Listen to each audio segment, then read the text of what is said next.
Greetings, Minecrafters, and welcome to another exciting discussion on all things well-being.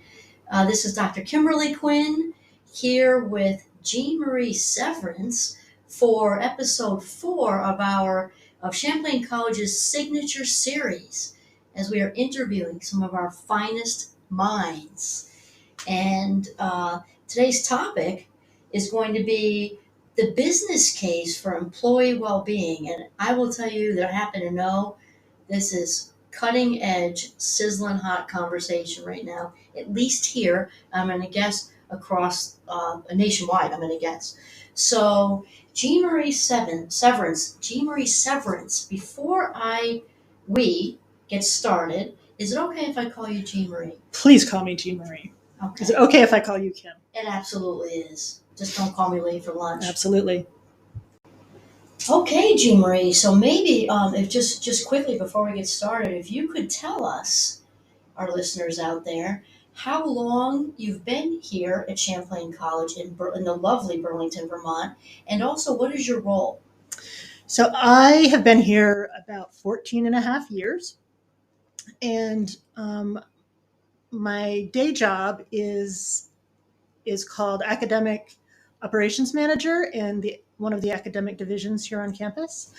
It's the Division of Education and Human Studies, and as of late, I've also been pitching in over in the Stiller School of Business doing the same thing. Wow, and I obviously have a pretty good idea of what you do, and also the degree and how you've been working your magic with the appreciative inquiry stuff, the positive psychology stuff. I also happen to know that you are also a professor here. Can you tell us what you teach and how long that's been? Well, so I have the privilege of having been able to teach a class that we offer to our first year students the very first 5 weeks of their college experience. So they're wide-eyed and mostly excited to be here. And it's a class called Making Connections. And it's a 5-week class where we explore their connections to each other, their connections to the college, and their connections to the broader community around them. And we do a lot of work with systems thinking and interdisciplinary thinking. And we try to incorporate a service learning component into the curriculum. So we did a service project in the community, and this is my second year of teaching it. I love great that. Great fun. It fed the soul, feeds my soul. It feeds your soul. There's no way, you know what I mean? Like, that's the best thing there is, because personally, because teaching feeds my soul as well, so we share that. And I think, and it's my just opinion, that no matter what, you could be a dentist, but if the person you're working with, or if they can get the vibes that you love what you're doing, it's just the impact you have is going to be, because it's authentic. Right. It's Absolutely. authentic, right? Yep. Okay, so Jean Marie is here with us this afternoon to have a much needed, very timely conversation on the business case for employee well-being. So I'm thinking, let's first ask you, Jean Marie, maybe you can elaborate on sort of how you landed with this topic. Well, back in the day when dinosaurs roamed the earth, I got an undergrad degree in health education, and a lot of that curriculum was focused on sort of holistic health and the whole person and well-being in general. So I've always had an interest in it. Worked in public health for a little bit, and then eventually landed here 14 years ago. And over the course of my career, have realized that well-being sort of we need it in all parts of our lives, right? So as I went from job, a job here and a job there, and observed friends and colleagues, it made me realize that well-being could be present or absent in the workplace, and how that affected us as a whole person. And when we're not well in our work situation, we take it home with us. And when we're not well in our personal situation, we take it to work with us. And I started wondering why that is. Why do some jobs you go to and you feel energized at the end of a day, and other jobs that you've had, you are exhausted and can barely get yourself home at the end of the day? Oh, I love this. This is like this is the holistic. I'm all about the holistic thing. And G and I are actually friends too. We're besties, and so we know this about each other. The holistic thing is just the way to go. And it's we're very pro holistic education in Champlain as well. That was an excellent start. Okay, so maybe let's start off with well-being in the workplace, which is such a timely conversation, post Rona especially, right? So maybe, Jimmy, like just maybe, what is that exactly? What is that? Well, I think, Kim, I mean, you are the well-being guru here on campus, but I think you certainly know, and I'm sure probably many of your regular listeners understand by now as well, that well-being is made up of several components, and there are different researchers that have different broad categories. One of the folks that a lot of the organization development scholars pay attention to is Tom Rath, who works for Gallup, and they have identified 5 broad categories of well-being in order for a person to fully thrive and sort of live their best life and understand why and how that happens. So the 5 broad categories that they have identified is social well-being, financial well-being, physical well-being, community well-being, and career well-being. Um, so if you focus, you can't really have complete well-being unless you're thriving in all of those areas. I know Kim talks a lot about Dr. Marty Seligman.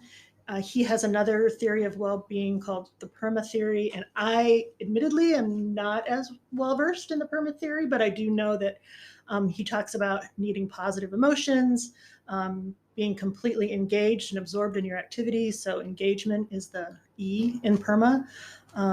Authentically connected to others and relationships, having a purposeful existence with meaning. Meaning is the M, and having a sense of achievement and a sense of success and accomplishment. And I think a lot of these definitions, though, or sort of broad wellness factors, while slightly different, are not all that different from each other. When we concentrate on the career well-being, it's understanding that you like and find the work you do and the time you spend every day fulfilling. And it doesn't have to include paid work. It can be volunteering. It can be homemakers. It can be stay-at-home parents. As long as you find that fulfilling and jazzes you, right? It gets you excited. Then you would have career well-being. Something gives you a spark. It gives you a spark, but it doesn't usually happen in a vacuum, right? If you're not feeling your social well-being, if you are worried about your finances, if you are feeling socially isolated, if you are not connected to your community, then it's harder to have be engaged and really feel fulfilled in the workplace career well-being or workplace well-being. So it sounds like all these things together kind of create like a balance. Right. Yeah. Excellent. Love this. Okay, and this is awesome. This is just such an important discussion to have. And I know, Jean Marie, you've also you're kind of saying, I think, if I'm hearing you correctly, that when the factors of well-being are fully realized or acknowledged or felt, maybe even, that people thrive, and then so does the business that they work for, right, which makes sense, right? Right. There's a direct sorry, I didn't mean to interrupt. A direct correlation between the well-being of a workforce and the well-being of the business or the organization that they work for. No, you're totally fine. I'm glad, because when you're feeling that itch, to me that just says, like, I really care about this. I care about this. I'm passionate about this. So maybe you can, help our listeners maybe, maybe sort of like define what you mean by like a person thriving in their work environment. which can maybe then lead us into maybe what, if you could describe, so what is thriving, and then what does it mean to have a positive organization? Like, what is that? Sure. So people who report that they are thriving in their career, um, that are thriving in their career well-being, are twice as likely to be thriving in their lives outside of work, outside of their work environment. People who are report that they are not thriving in their job, who are experiencing some kind of work-related stress, are more likely to be diagnosed with depression, anxiety, heart disease, that sort of stuff. So the more we can, as an employer, as an organization, support our workforce in their quest for well-being within the workplace, the better it is for all of us. Wow. And you know what, Gina, I have to tell you, like, I'm aware of this, because I'm in the biz too, but this, like, the kind of statistics you just told me seems even higher than what I thought even. Yeah. And I'm wondering and I know it's kind of just like an opinion because it'd be tough to know statistics on every single organization in the United States.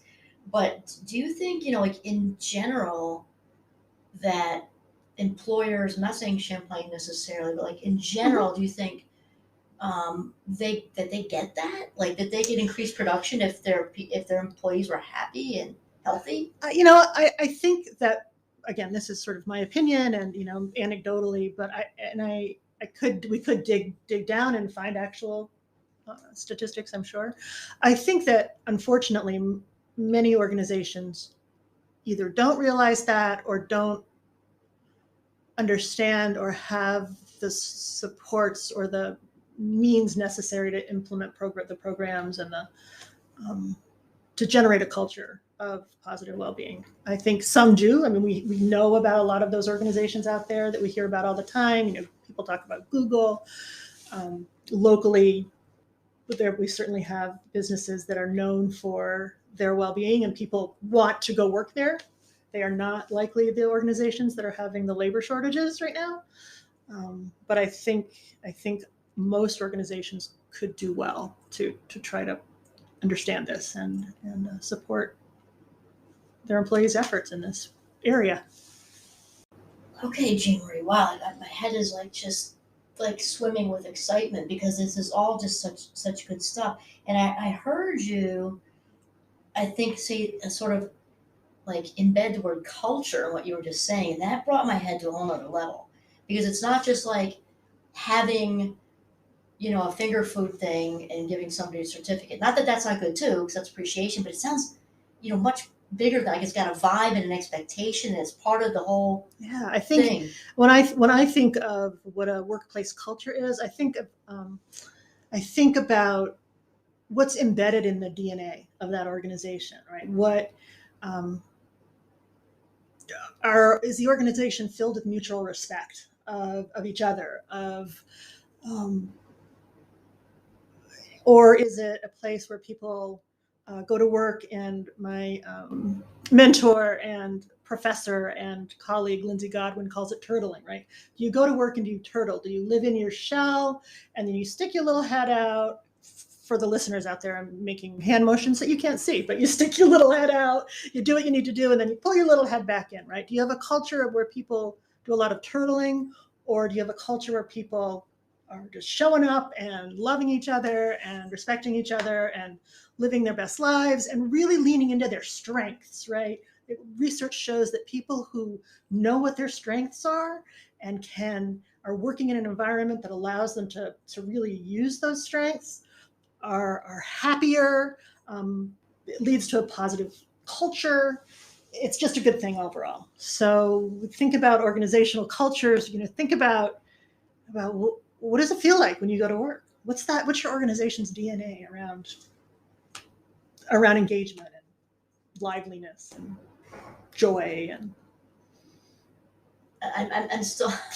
Kim's sitting here smiling at me, and I don't know if that's bad or good. No, of course it's good because Gina, obviously you can't see her right now. She's very animated, and when she said turtling, I got the visual. But she also has pinkish sea turtle earrings in now. They're like bobbing around because she's so excited about what she's talking about. And I think it's great because the passion behind it is really what is so great. So now actually that's kind of a nice segue into the engagement. And as you were talking about, Marty is one of my faves too, right? And that is the E of PERMA. And so, saying that engagement, authentic engagement in general, personal lives, work lives, everything is just so key. It means you're not in the stands watching the game; you're in the game, Right. right? Right. And so, yeah. So maybe you can tell us what you mean with the work that you've been doing, and how it relates to your degree and all that. What does the engagement piece mean for you? So I think if you talk to sort of the, professorial organizational development types, they would probably define employee engagement as a degree to which employees invest their whole selves, their cognitive, their emotional, behavioral energy toward a positive organizational outcome.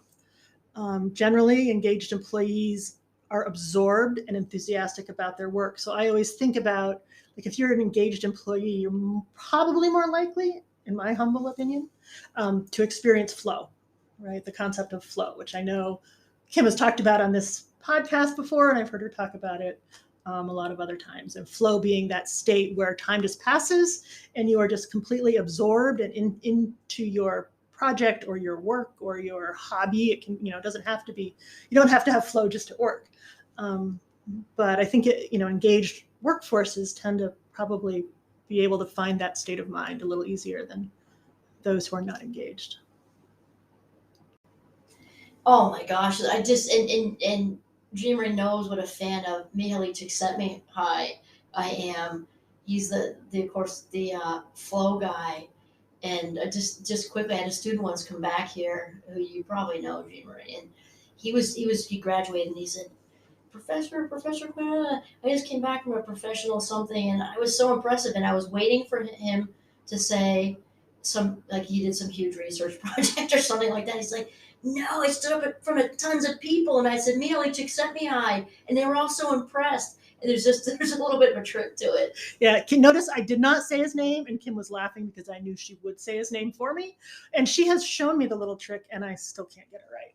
No, it's just so easy. Just needs a couple reps, like anything. You watch a tutorial once, you know what I mean? But he is the flow guy for sure. He's the flow guy. And I also will just add that engaged employees, generally, you want to have engaged employees when you're an organization. They're enthusiastic about their work. They find meaning in their work. They see a stronger connection between their strengths and their role. They look for opportunities to learn and grow, and they expend extra effort in their performance to move the mission of the organization forward. Oh my gosh, I'm just loving every bit of this chat so far, and my head is just going straight to, like, gee, we were just talking a little bit off the I was gonna say off the camera, but what did I get on the camera? Off the microphone, about why should the employers or bosses of the agency or organization give a shit about the employee's well-being. Like, we know, like, as human beings we should, but like, why should an organization, we tend to think of them as faceless, especially if it's something huge, right? Yeah. And so I was also cracking up because thinking about this isn't far so funny, like, your child gets sick, your dog gets sick, we're both big dog people, so you don't want the puppy sick either. And then we were talking about, like, what happens when your water tank goes, that's going to be $2,400 or 5,000, or when that, and the septic tank even worse. And I'm trying not to chuckle, but when is there ever a good time for that to happen? Like, there isn't one. There isn't. And you've got your students at presentations, or you've got whatever meetings being the ops manager, both. Yep. It's not a good time. So maybe Jean Marie, fill us in on why it's beneficial for an organization to care about this culture, cultivating. I love the word, especially in Vermont, cultivating a culture of well-being for its employees. Well, we all bring our whole selves to work every day, right? Some of us are better at compartmentalizing our stressors than others. Kim has known me for many years, and she knows that I bring it all with me. So if there's something going on in my life, I'm bringing it to work, and everybody has to share in that experience with me. But that's how I get through things. That's how I process things.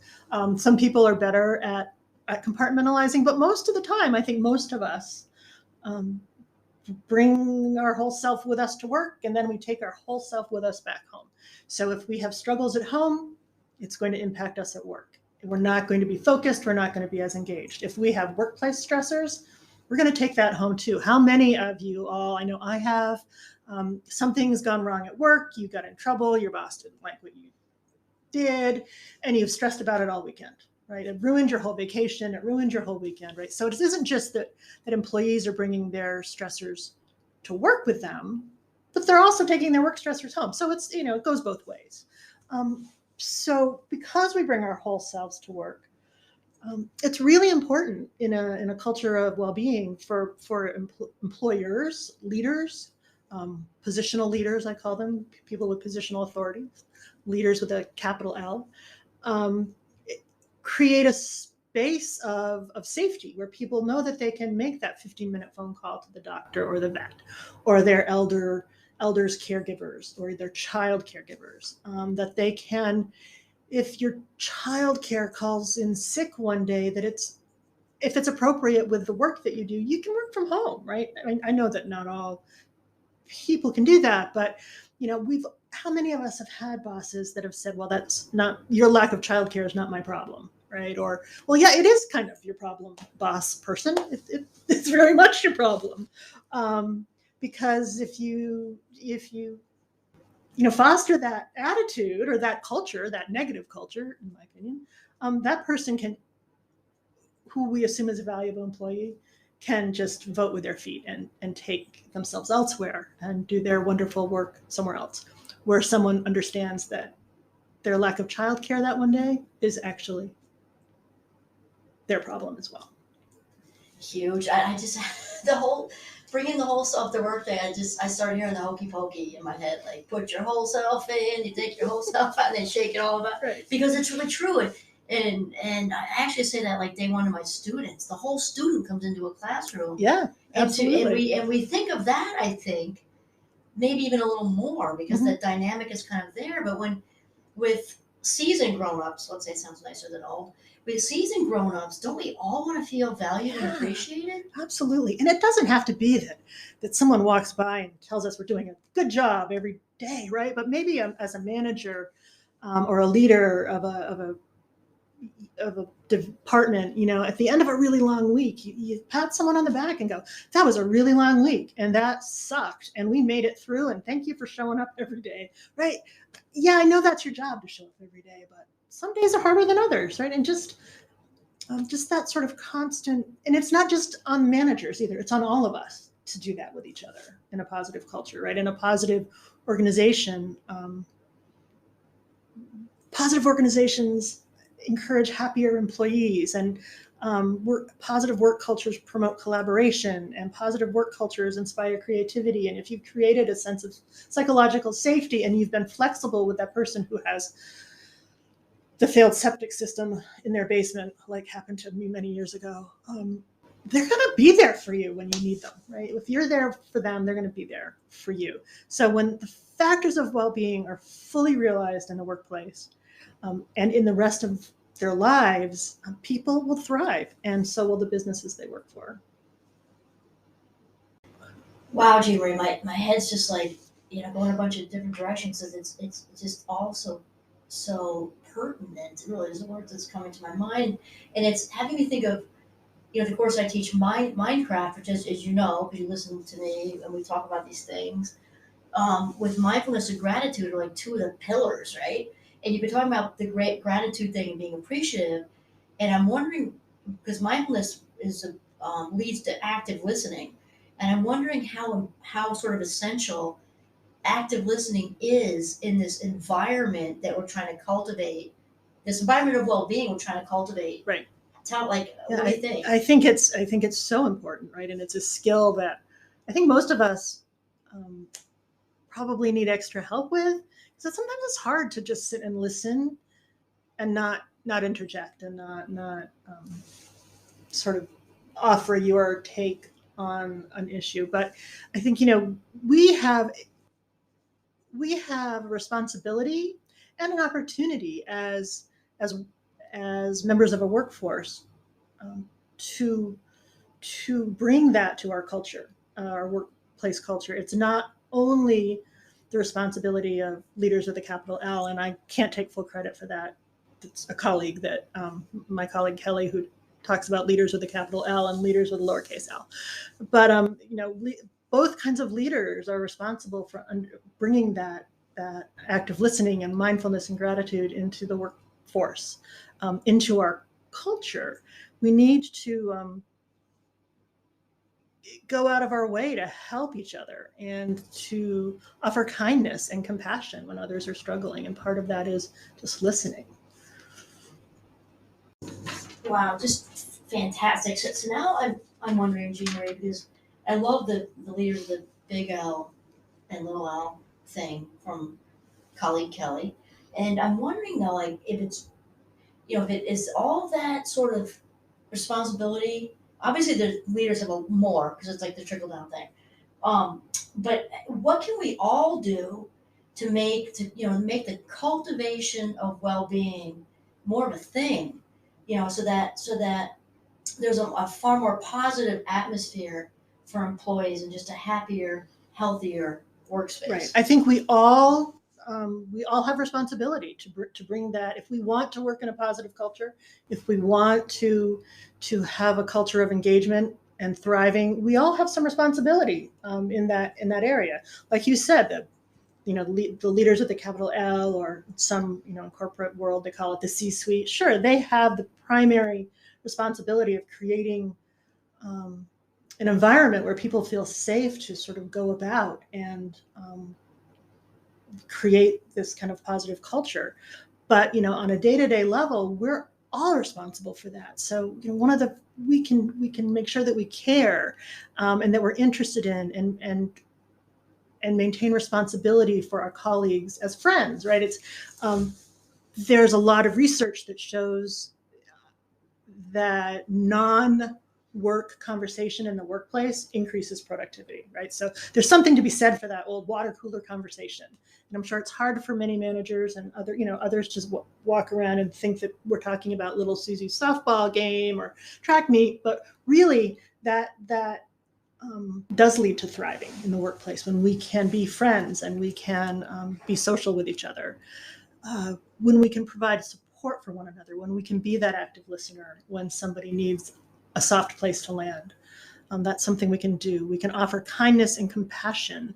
We can celebrate each other's successes, and I think this is a really important one, to avoid blame and forgive mistakes, right? We all make mistakes, and it doesn't really do us any good to point fingers. Somebody doesn't have to fall on the sword every time a mistake is made. Learn from it, move on. But avoid blame, forgive mistakes. Inspire each other. What can we do to inspire each other and ourselves every day? Remind us about the meaningfulness of our work. If I'm having a bad day, Kim can come in and remind me of why we're here, remind me of the privilege and the honor and the opportunity of being able to work with these young people every day. But that's just amazing. But sometimes in the weeds of day-to-day struggles, we forget that, right? And that's okay. We can remind each other about that.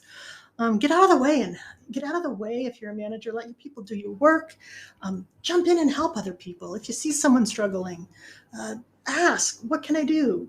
Even if it's outside of your department, support each other. Encourage others to talk to you and make sure we've talked about this before, but make sure they know you're a safe place, that they can come to you and share their emotions and their stressors, and their joy, right? And I would say to managers and other positional leaders, make sure you're cultivating a space of psychological safety, free from fear and negative consequences. Celebrate and support our differences, right? We're all different. Some of us are introverts, some of us are extroverts. I'm an introvert, Kim's an extrovert. We work differently. We have different things that energize us. Some of us are neurotypical, some of us are not. Some of us are night owls, some of us are not. That all affects how we feel in the workplace and how we thrive. So embrace and celebrate and support each other in their differences.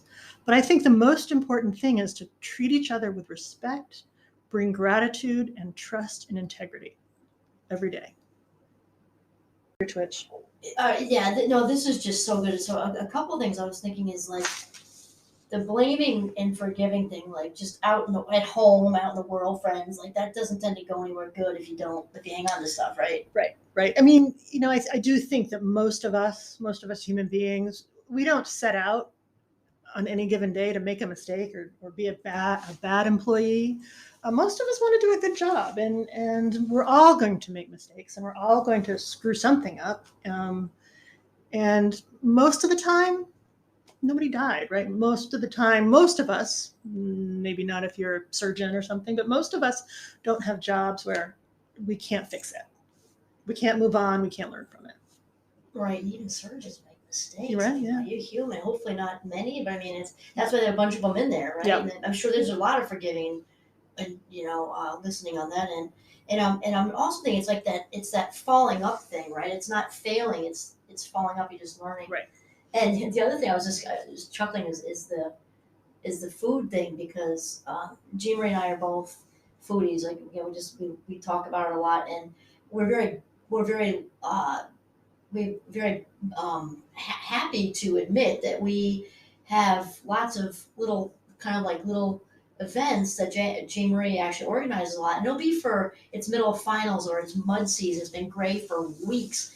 And then we'll get an email that says, "Hey, everybody, order a sub off of this, your favorite sub off of this menu," and it kind of forces you to sit together and eat together. And what do you think about that? The importance of that in cultivating. I think there's something about sharing food, and as you said earlier, breaking bread, that elevates sort of the level of intimacy in a social setting or a social interaction.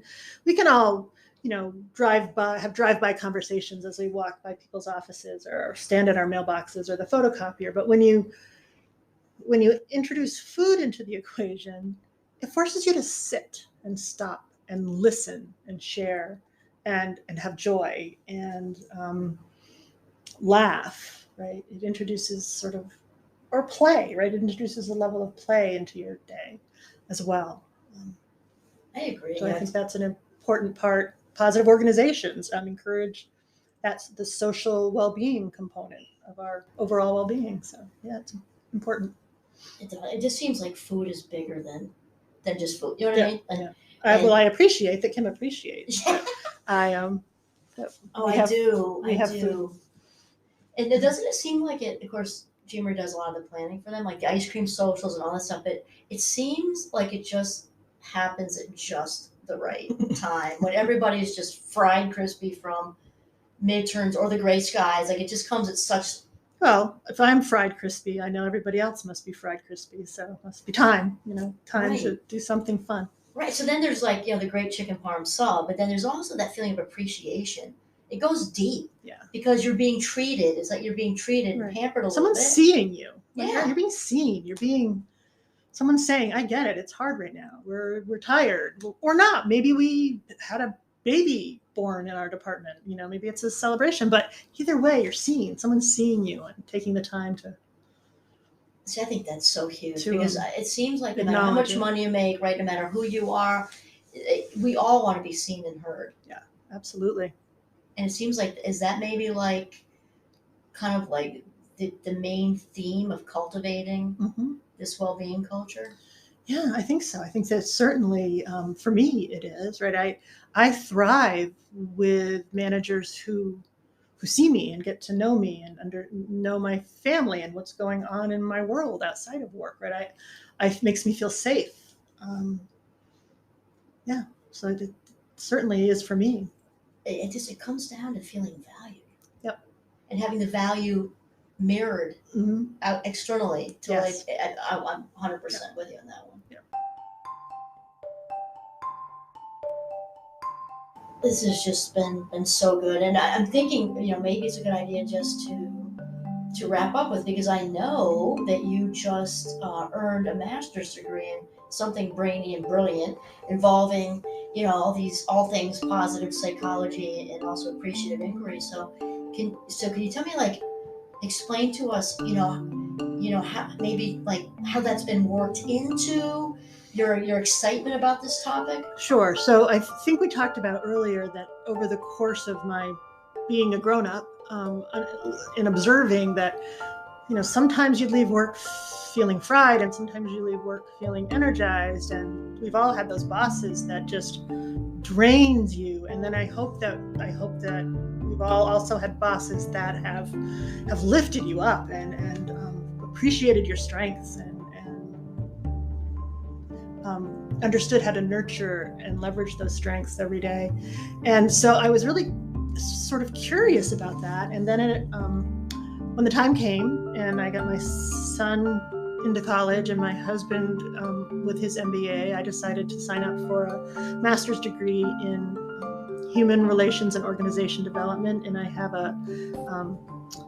chose the certificate path that focused on positive organization development. And I need to thank right now my mentors and friends, Laurel Bongiorno and Kim Quinn, for helping and supporting me and getting that application filled out. Wow, I just have to say something a little funny because Jean Marie is extremely bright, obviously.